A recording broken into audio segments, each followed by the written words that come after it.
Hello दोस्तों, मैं हूं एक और स्वागत है आपका एक्वागिरी में। और आज की वीडियो में मैं बात करूंगा शीशम के पेड़ के बारे में। आपने बहुत सारे लोगों ने देखा होगा कि गांव के बगीचे में, गांव के बड़े बड़े बगीचों में आपने देखा होगा कि शीशम के पेड़ होते हैं। तो शीशम का पेड़ क्या होता है और शीशम का पेड़ का एवोल्यूशन कैसे हुआ, इस बारे में आज बात करेंगे। और शीशम का पेड़ का यूज़ क्या है और शीशम के पेड़ इतने मजबूत क्यों होते हैं, इस बारे में मैं बात करूँगा इस वीडियो में। तो देखिए, आज से अराउंड ले लीजिए 10 to 30,000 years ago, when the tree were evolving, the forests were evolving, everything was evolving along with the climate and the atmosphere. जब ये एवोल्यूशन हो रहा था हमारे अर्थ के ऊपर, सारे चीज़ जितने भी लिविंग ऑर्गेनिजम्स थे, दो इकोसिस्टम है, एक प्लांट इकोसिस्टम, एक एनिमल इकोसिस्टम। जब ये इकोसिस्टम ग्रो कर रहा था, जब ये इकोसिस्टम इवॉल्व कर रहा था, तो एवोल्यूशन के साथ साथ जो ट्रीज़ का इकोसिस्टम है वो भी इवॉल्व कर रहा था। तो देखिए, आज से अगर 30,000 ईयर्स से हो, अगर आप चले जाओ अर्थ के ऊपर, तो उस टाइम पे मोस्ट ऑफ द प्लैनेट जो था वो पेड़ों से घिरा हुआ था। और जब पेड़ों से घिरा हुआ था तो उस टाइम एटमॉस्फेयर में ऑक्सीजन बहुत ज़्यादा था, और उस ऑक्सीजन के कारण एयर फ्लो जो था, जो हवाएं बहती थी धरती के ऊपर, वो बहुत ही स्पीड में बहती थी। अभी अगर आप वो हवाओं का वो स्पीड देखने जाओ तो वो स्पीड मिलेगा नहीं आपको, मगर उस टाइम पे धरती पे बहुत ही ज़्यादा स्पीड में हवा बहती थी। अगर अभी मान लो 80 से 90 किलोमीटर पर आवर की रफ्तार से तूफान में हवा बहती है, उस टाइम पे जो हवा बहती थी वो अराउंड कम से कम 200 से 300 किलोमीटर पर आवर की रफ्तार से बहती थी उस टाइम पे। तो वो एक एवोल्यूशन है जो कि अर्थ पे हुआ, और धीरे धीरे धीरे धीरे जैसे जैसे पेड़ घटने लगे, जैसे जैसे पेड़ धरती पर से इंसानों का एवोल्यूशन हुआ, इंसानों को रहने की जगह चाहने लगी, और इंसान रहने की जगह पाने के चक्कर में पेड़ काटते गए, पेड़ काटते गए, पेड़ काटते गए, और उस कारण से इन्वायरमेंटल जो ऑक्सीजन था वो ऑक्सीजन कम होने लगा, और जो ऑक्सीजन कम होने लगा वो ऑक्सीजन कम होने के कारण जो अर्थ पे एयर फ्लो था वो भी बहुत ही कम हो गया। मतलब पहले जो अभी छत पे जाओ तो जो हवाएं बहती रहती थी ठंडी ठंडी, वो हवाएं अब वैसे पहले जैसी हवाएं नहीं। तो ये मैं क्यों बता रहा हूँ, हवाओं का मैं एग्जांपल आपको क्यों दे रहा हूँ, तो मैं बताता हूँ आपको इसका एक रीज़न। देखिए, कोई भी फॉरेस्ट होता है ना, कोई भी फॉरेस्ट, तो वो ऑक्सीजन जनरेट करता है। ऑक्सीजन कैसे जनरेट करता है वो मैंने फोटोसिंथेसिस वाले वीडियो में बता दिया, आप जाके वो वीडियो चेकआउट कर सकते हैं। पूरा डिटेल्ड इन्फॉर्मेशन है कि कैसे जितनी भी ट्रीज़ है वो ऑक्सीजन जनरेट करते हैं फॉरेस्ट में, तो आप जाके चेकआउट कर सकते हैं। तो देखिए, कोई भी फॉरेस्ट ऑक्सीजन जनरेट करता है, ठीक है, और जब वो ऑक्सीजन जनरेट करता है तो वो एक एयर साइकिल, एयर फ्लो, वो अपने ऊपर एक वैक्यूम क्रिएट करता है, और वैक्यूम क्रिएट करने के कारण जो सूरज की गर्मी है उसके कारण जो एटमॉस्फेयर में बाकी गैसेस हैं, जैसे कार्बन डाइऑक्साइड हुआ, नाइट्रोजन हुआ, वो क्या बोलते हैं, वो उस वैक्यूम में खींचे चले आता है। जैसे मान लीजिए ठंडी जगह है तो वो एक वैक्यूम क्रिएट किया और उसमें ऐसे खींचे चले आता है, और एक सर्कल, एक साइकिल क्रिएट होता है। वो साइकिल के कारण क्या बोलता हूँ, एयर फ्लो जनरेट होता है। वो जो एयर फ्लो जनरेट होता है उसके कारण बहुत तेज़ हवाएं बहती थी। तो ऐसे बहुत सारे पेड़ है ना जो छोटे छोटे हैं, ज़्यादा बड़े बड़े नहीं हैं। जैसे तुलसी का पेड़ हुआ, उसके ऊपर एक वीडियो, डिटेल वीडियो आप जाकर ज़रूर चेकआउट करना, बहुत ही मस्त वीडियो है, ठीक है। तुलसी का पेड़ हुआ, वो छोटे छोटे हैं। अब मान लीजिए तुलसी का पेड़ है, बहुत तेज़ हवाएँ चल रही है, वो क्या करेगा, बहुत तेज़ बारिश हो रही है, अंधेरा है, वो गिर जाएगा, वो खुद को बचा नहीं सकता। तो उस टाइम पे जो शीशम के पेड़ थे, जैसे शीशम का पेड़ हुआ, आम का पेड़ हुआ, ये देखिएगा बहुत बड़े बड़े पेड़ होते हैं, और जब भी अंदर आए ना तो ये सब पेड़ जल्दी गिरते नहीं हैं। इनके जड़ें बहुत ज़्यादा अंदर तक डीप होती हैं, और ये सब पेड़ कभी भी नीचे नहीं गिरते। तो इसका रीज़न क्या है, तो देखिए, जब एवोल्यूशन हो रहा था बहुत सारे ट्रीज़ अपना एवोल्यूशन किए, और जानते ट्रीज़ में जितने भी ट्रीज़ हैं, जितने भी जंगल है, उनका अपना एक इकोसिस्टम होता है। ट्रीज़ ऐसा नहीं कि ट्री है तो वो डिफरेंट फैमिलीज हैं। अगर ये मान लीजिए रोज़ ट्री है, वो शीशम का ट्री है, तो दोनों का एनाटॉमी सेम है, लगभग सिमिलर है। तो जो शीशम का पेड़ है, वो भी धीरे धीरे इवॉल्व किया जंगल के इकोसिस्टम के साथ है। और उन लोगों ने सोचा कि यार देखो, हम लोग ट्रीज़ हैं, हम लोग शीशम है, धीरे धीरे उन लोग का एवोल्यूशन हुआ। और जब शीशम इवॉल्व कर रहा था तो उस टाइम पे वो लोग ज़्यादातर देखिएगा शीशम के पेड़ ट्रॉपिकल रीजन्स में होते हैं, पहाड़ों पे नहीं होंगे। और उसका रीज़न है कि क्योंकि उसके पत्ते जो होते हैं ना बहुत छोटे छोटे होते हैं शीशम के पेड़ के, और शीशम के पेड़ को लाइट चाहिए, मगर पूरे फुल मात्रा में उसको लाइट चाहिए ताकि वो अपना फोटोसिंथेसिस प्रोसेस कर सके, क्योंकि शीशम के पेड़ में देखिएगा उतना ज़्यादा ये नहीं होते हैं, पत्तियाँ नहीं होती, बहुत कम पत्तियाँ होती हैं, और उस कारण से उसको बहुत ही ज़्यादा सनलाइट चाहिए। तो ज़्यादातर होंगे तो ट्रॉपिकल रीजन में होंगे, नहीं तो ऐसी जगहों पे होंगे जहाँ पे बहुत ज़्यादा गर्मी पड़ती है। और ऐसी जगह पर देखिएगा आप, अंधड़ आएगा, स्टॉर्म आएगा, ज़्यादातर ऐसी जगह पे अंधड़ आते हैं। तो जब वो ग्रो कर लेते हैं, जब वो उनका एवोल्यूशन हो रहा था, तो देखिएगा जंगल में जब भी अंधड़ आए तो बड़े पेड़ जितनी हवाएं होती है ना वो सोख लेते हैं। मान लीजिए बड़ा पेड़ है, हवा चल रही है, बहुत तेज़ हवा चल रही है, तो जितना भी अंधड़ का हवा है वो सोख लेगा। और जो नीचे के पेड़ है, जो नीचे के, जैसे मैंने आपको तुलसी का एग्जांपल दिया, तुलसी हुए और जो छोटे छोटे झाड़ झंकड़ हुए, वो सब वो हवाएं उनको झेलना ना पड़े, इस कारण से ये जो ट्रीज़ है वो सारा वो एयर इम्पैक्ट झेल जाते हैं। और इस कारण से जो ट्रीज़ हैं छोटे छोटे, वो उनको ज़्यादा इम्पैक्ट पड़ता नहीं, वो आराम से उस इकोसिस्टम में सर्वाइव करते, सोचते सारा चीज़ तो ये हमारे बड़े बड़े ट्रीज़ जो है शीशम के ही छीनी जा रहे हैं। तो शीशम का एवोल्यूशन ऐसे हुआ, उनका जो इकोसिस्टम था वो बड़े बड़े ट्रीज़ हुए, और वो सारा सनलाइट भी गेन करते हैं, तना भी स्ट्रॉन्ग है, और उस पत्ते भी छोटे छोटे, और छोटे छोटे पत्ते होने का रीज़न है। देखिए अब मान लीजिए बहुत तेज हवाएं बह रही है और बड़े बड़े पत्तियाँ, जैसे केला का पेड़ है, केला का पेड़ ले लीजिए, और क्या एग्जांपल ले लीजिए, मक्के का पेड़ ले लीजिए। उस केस में क्या बोलते हैं, मान लीजिए बहुत तेज़ हवाएं बह रही हैं, तो क्या होगा, अगर तेज़ हवाएं बहेंगी तो उसमें टकराएगा, और जानते हैं ज़्यादा तेज़ हवाएं बहेंगी तो गिर जाएगा।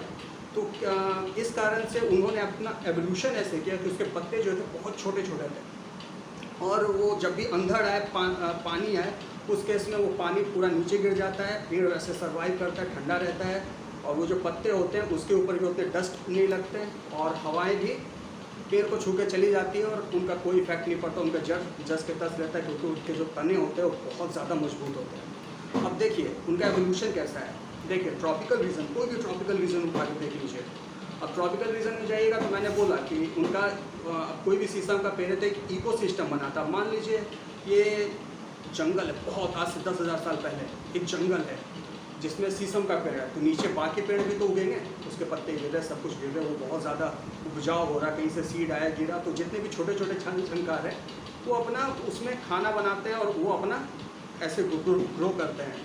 तो वो लोग भी डेड होते हैं, लेकिन वो लोग का भी डेथ होता है। हर प्लांट, देखिए हर लिविंग साइकिल, हर चीज़ का लिविंग साइकिल है, तो वो लोग भी डेथ करते हैं, उनके भी पत्तियाँ गिरते हैं, तो ज़मीन बहुत उपजाऊ रहता है उस टाइम पे, और ऊपर से बारिश भी हो रही है।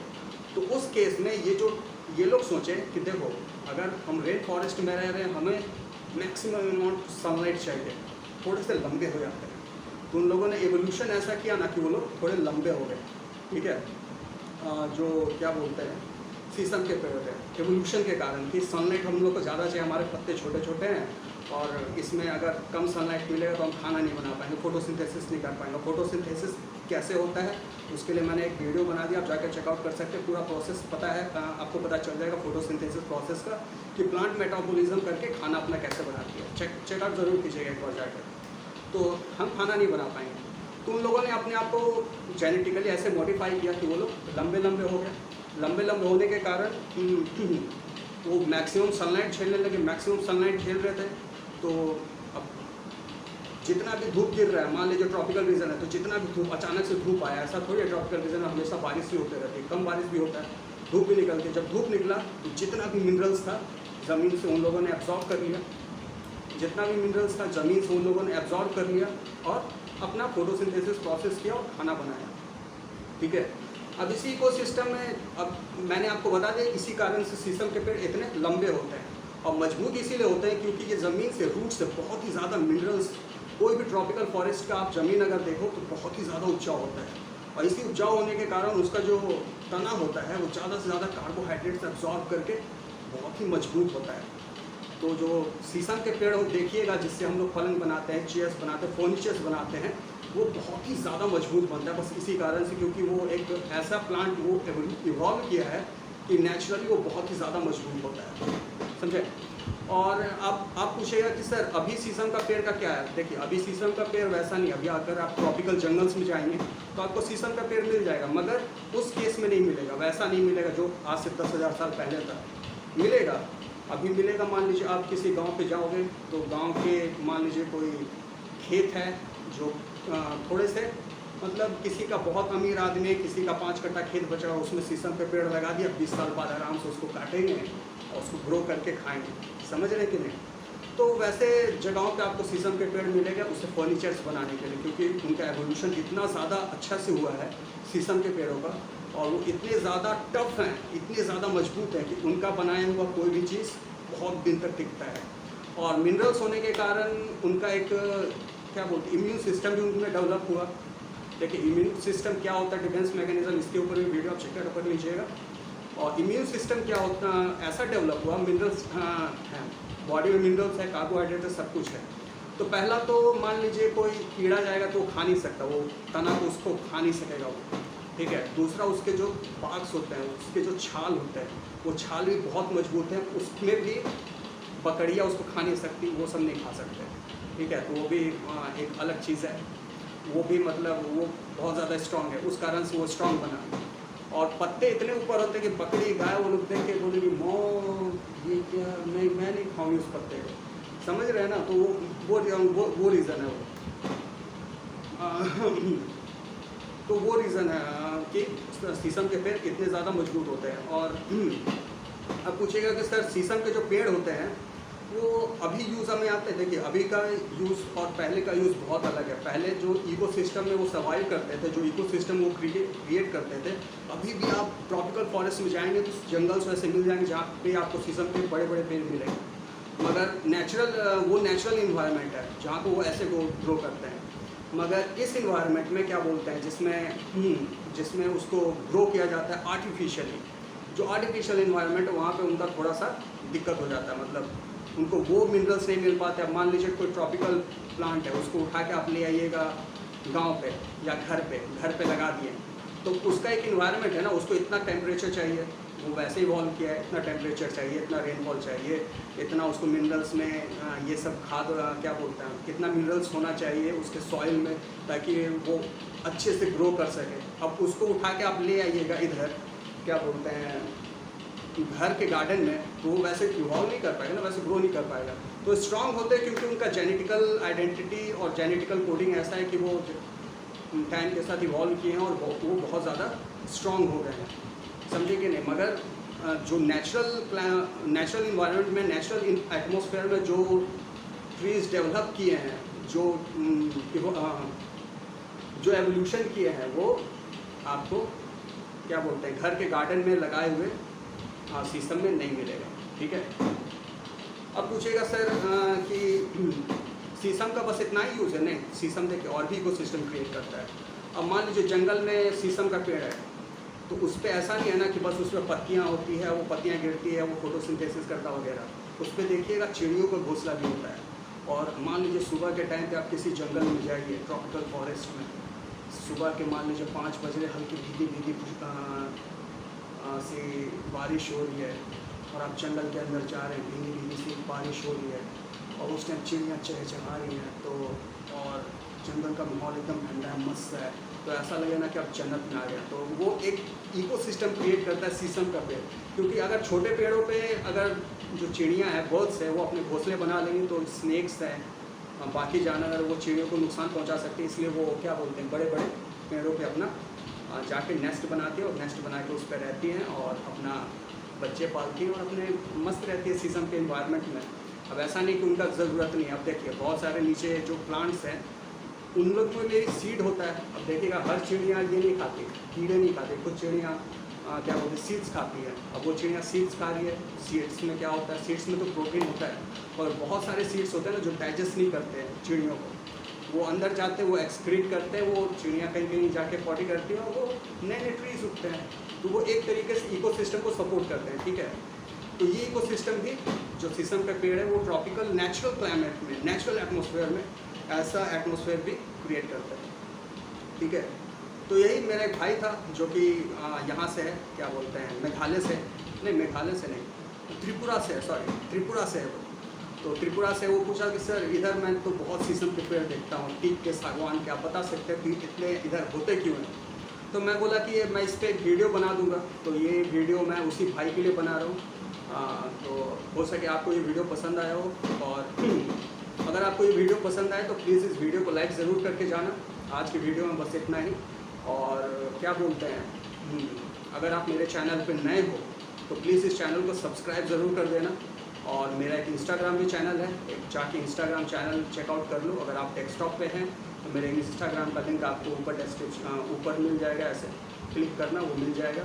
अगर आप मोबाइल फ़ोन पे हो तो नीचे डिस्क्रिप्शन बॉक्स में इंस्टाग्राम का लिंक मिल जाएगा, ठीक है। और मेरे बाकी वीडियोस भी जाके एक बार चेकआउट कर लेना। मेरे बाकी वीडियोस भी बहुत ज़्यादा इन्फॉर्मेटिव है, बहुत ज़्यादा अच्छे हैं। आपको देख के अच्छा लगेगा, फील अच्छा होगा। अगर आपको इन्फॉर्मेशन चाहिए और भी ट्रीज़ के बारे में तो आप बाकी वीडियो जाके चेकआउट कर सकते हैं, ठीक है। तो चलो दोस्तों, आज की वीडियो में बस इतना ही। Thank you.